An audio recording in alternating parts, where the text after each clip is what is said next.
नमस्कार साथियों। तो आपका फिर से हार्दिक स्वागत है। तो हम आगे चर्चा शुरू करते हैं जो गोडवाड़ प्रदेश पढ़ रहे थे पिछली क्लास में उसके बारे में। तो उसमें हमारा रह गया था एक तो जो ग्रेनाइट पर्वत है, तो ग्रेनाइट पर्वत कहाँ पर स्थित है, तो ये है जालोर जिले में। और एक है डोरा पर्वत जो कि कहाँ पर स्थित है, तो यह है जालोर जिले में। जो जसवंतपुरा की पहाड़ियाँ हैं, जसवंतपुरा की पहाड़ियों में स्थित जो पश्चिमी राजस्थान है, पश्चिमी राजस्थान की सबसे ऊंची चोटी, लंबाई है 800 × मीटर। तो एक है ग्रेनाइट पर्वत जो कि जालोर जिले में स्थित है। कहाँ पर है ये? गोडवाड़ प्रदेश में। और डोरा पर्वत है वो कहाँ पर है? वो है जालोर में, जसवंतपुरा की पहाड़ियों में स्थित पश्चिमी राजस्थान की सबसे ऊंची चोटी 800 × मीटर। और जो हमारा गोडवाड़ प्रदेश है,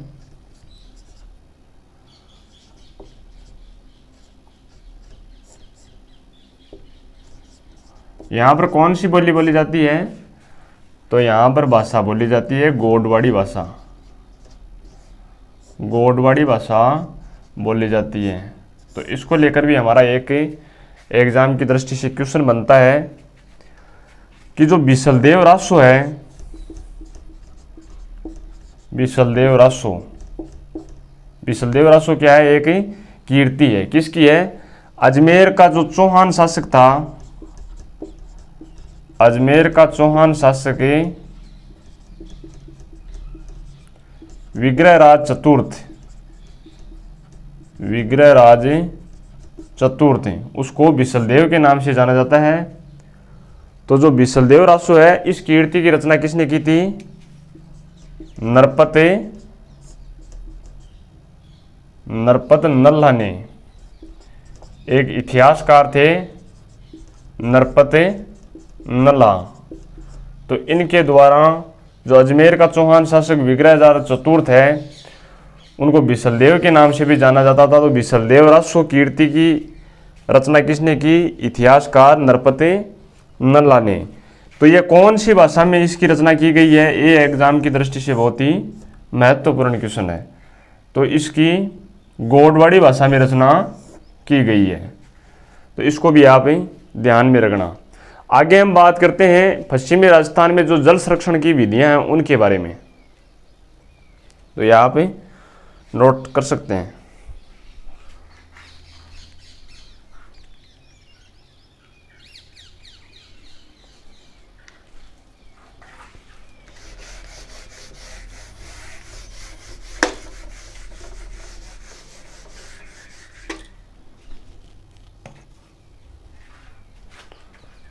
जल संरक्षण की विधियां।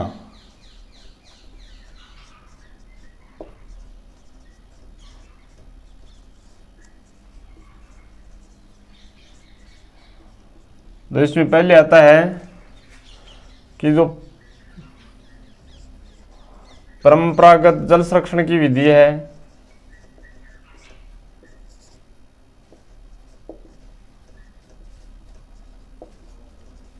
और दूसरा है वर्षा जल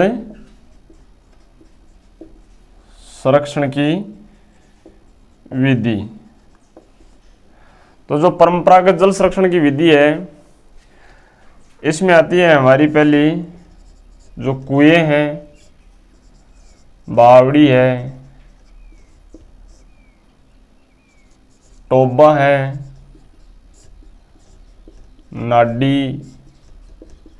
नाडा है, कुई है और खड़ीन, तालाब, ये आती हैं हमारी जो परंपरागत जल संरक्षण की विधि हैं उनमें। तो तो एक तो हो गया हमारा परंपरागत जल संरक्षण विधि और एक हो गया वर्षा जल संरक्षण विधि। तो इन दोनों में अंतर क्या है, इसको हम एक उदाहरण से समझते हैं कि जैसे ये तालाब है, ये क्या है, तालाब है। तो इसके चारों ओर जो डालनुमा क्षेत्र बनाया जाता है, डालनुमा क्षेत्र बनाया जाता है ताकि जो चारों ओर पानी है वो इसमें जमा हो जाए। तालाब के अंदर ही जो चारों ओर का पानी है वो वर्षा का जमा हो जाए। तो इस डालनुमा क्षेत्र को किस नाम से जाना जाता है, तो इस डालनुमा क्षेत्र को कहा जाता है आगोर, पायतन या मदार के नाम से जाना जाता है। तो ये तीनों क्या हो गई, वर्षा जल संरक्षण की विधि हो गई। और ये तालाब क्या है, यह है परंपरागत जल संरक्षण विधि। या फिर दूसरे जल स्रोत से किसी दूसरे जल स्रोत में अगर जल को उतारा जाए तो ये जल उतारने का जो माध्यम है ये क्या कहलाता है, तो यह कहलाता है नेहड़ा या नेस्टा। जैसे ये कोई जल स्रोत है, कोई भी मान लो जैसे तालाब है, झील है, नदी है, इनमें से कोई भी जल स्रोत है, तो इससे अगर दूसरे जल स्रोत में जल को उतारा जाता है तो वो जल उतारने का जो माध्यम है वो क्या कहलाता है, नेड़ा या नेस्टा। तो ये भी क्या हो गई, वर्षा जल संरक्षण की विधि हो गई। आगे हम बात करें तो एक शब्द है जालरा। क्या है, जालरा। तो ये जालरा है, ये भी वर्षा जल संरक्षण की एक विधि है कि उच्च भूमि या जो पर्वत या पठार हैं, जैसे ये कोई पर्वत या पठार हैं, तो इनकी जो तलहटी होती है, तो इनमें इस तलहटी में जो इस पर्वत पर अतिरिक्त जल होता है, तो इन पर्वतों के जो अतिरिक्त जल को इस तलहटी में उतारा जाता है, तो ये क्या कहलाता है, ये कहलाता है जालरा। जालरा। जो पर्वत या पठार होते हैं उनकी जो तलहटी होती है, यहाँ पर इस पर्वत के जल को जमा करने के लिए जो बनाई गई मतलब जो स्रोत होता है वो क्या कहलाता है, जालरा कहलाता है। और जालरा कहाँ का प्रसिद्ध है, तो ये है जोधपुर का। जोधपुर में जो बाई जी का जालरा है वो क्या है, प्रसिद्ध है। एक है हमारा खड़ीन। तो खड़ीन क्या होता है, ये हमने पिछले क्लास में पढ़ा था कि जब दो स्तूप होते हैं, बालू का स्तूप है, तो उनके मध्य जो निम्न क्षेत्र होता है, यहाँ पर जल को एकत्रित करने के लिए बनाई गई अस्थायी झीलें होती हैं, तो उन्हें क्या बोलते हैं, खड़ीन बोला जाता है। अस्थायी जो पलाया झीलें होती हैं, तो यहाँ पर इसको क्या बोला जाता है, खड़ीन बुलाया जाता है। तो इस प्रकार क्या हो गई, ये हमारी जल संरक्षण की विधियां हो गई। आगे हम बात करते हैं जो अरावली पर्वतीय प्रदेश है उसकी।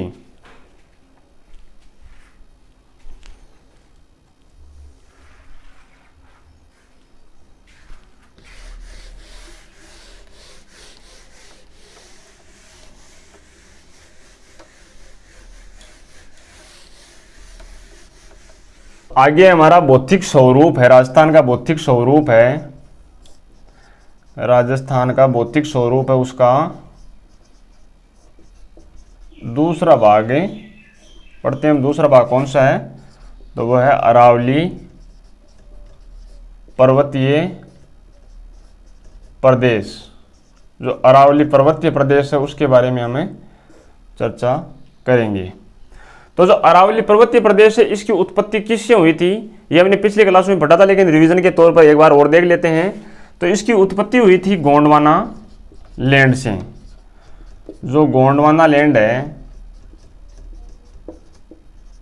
विश्व का या भारत का सबसे प्राचीनतम भूखंड है गोंडवाना लैंड। इससे अरावली पर्वतीय प्रदेश की क्या हुई थी, उत्पत्ति हुई थी।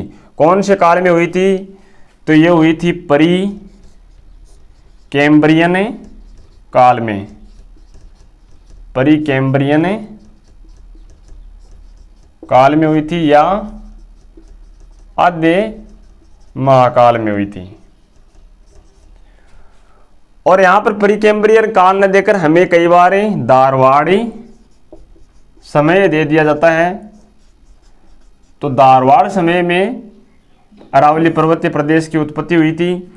धारवाड़ समय क्यों दे दिया जाता है? क्योंकि परी कैम्ब्रियन काल था, उस समय ये यहाँ पर गोंडवाना लैंड में धारवाड़ चट्टानों का, धारवाड़ जो चट्टानें हैं उनका निर्माण हुआ, तो इसलिए इसको धारवाड़ समय की संज्ञा दी जाती है।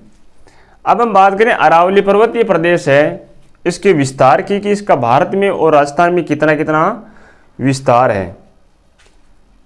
तो जो अरावली पर्वतीय प्रदेश है इसका विस्तार भारत में, तो भारत में ये कहाँ से कहाँ तक फैली हुई है? तो ये है पालनपुर गुजरात से, पालनपुर गुजरात से रायसीना की पहाड़ियाँ हैं दिल्ली में, वहाँ तक फैली हुई हैं। हमारा राष्ट्रपति भवन कहाँ पर स्थित है? तो वो है दिल्ली में रायसीना की पहाड़ियों पर। कई बार पूछा जाता है कि राष्ट्रपति भवन कहाँ पर स्थित है, तो वो कहाँ पर है? रायसीना की पहाड़ियाँ दिल्ली में। और राजस्थान में विस्तार की बात करें और भारत में इसकी लंबाई कितनी है? तो यह है 692 किलोमीटर, 692 किलोमीटर या एवरेज 700 किलोमीटर। तो ये आपको दोनों ध्यान रखना। राजस्थान में बात करें हमें, तो राजस्थान में इसका विस्तार है वो है सिरोही जिले से, सिरोही जिले से जो खेतड़ी है झुंझुनू में, वहां तक इसका विस्तार है। कितने किलोमीटर है? 550 किलोमीटर। तो अरावली पर्वतीय प्रदेश के विस्तार की बात करें तो भारत में इसका विस्तार है पालनपुर गुजरात से रायसीना की पहाड़ी दिल्ली तक। कितने किलोमीटर? 692 किलोमीटर। राजस्थान में विस्तार की बात करें तो सिरोही से खेतड़ी या झुंझुनू वहां तक इसका विस्तार है।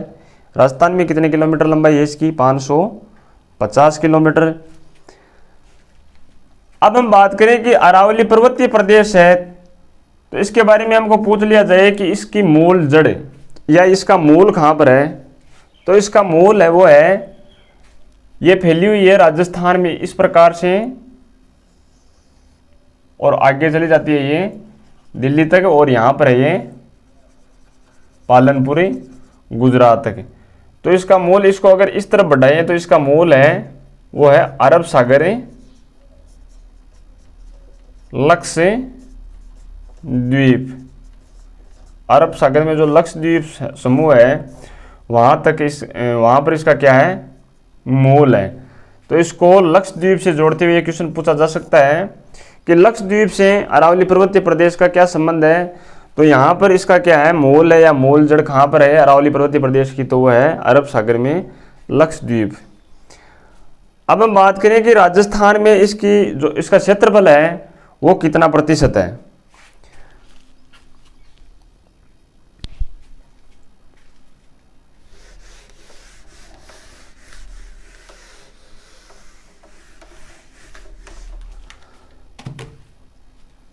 तो राजस्थान में इसका क्षेत्रफल है वो कितना प्रतिशत है? राजस्थान में क्षेत्रफल है का 9.3%। और जनसंख्या की बात करें राजस्थान में, तो जनसंख्या यहाँ पर निवास करती है वो है 10%। 10% यहाँ पर राजस्थान की जनसंख्या है वो निवास करती है। कितने जिलों में इसका विस्तार है? तो इसका विस्तार है वो 7 जिलों में है। कितने जिलों में है? 7 जिलों में है। सर्वप्रथम आता है अलवर, जयपुर और दौसा। ये हो गई उत्तरी अरावली के जिले। ये कहाँ पर हैं? उत्तरी अरावली में स्थित जिले। बाद में आता है अजमेर। तो अजमेर है मध्य अरावली का भाग। और इसके बाद आता है राजसमंद, सिरोही और उदयपुर। ये हैं पश्चिमी अरावली के दक्षिणी अरावली के भाग।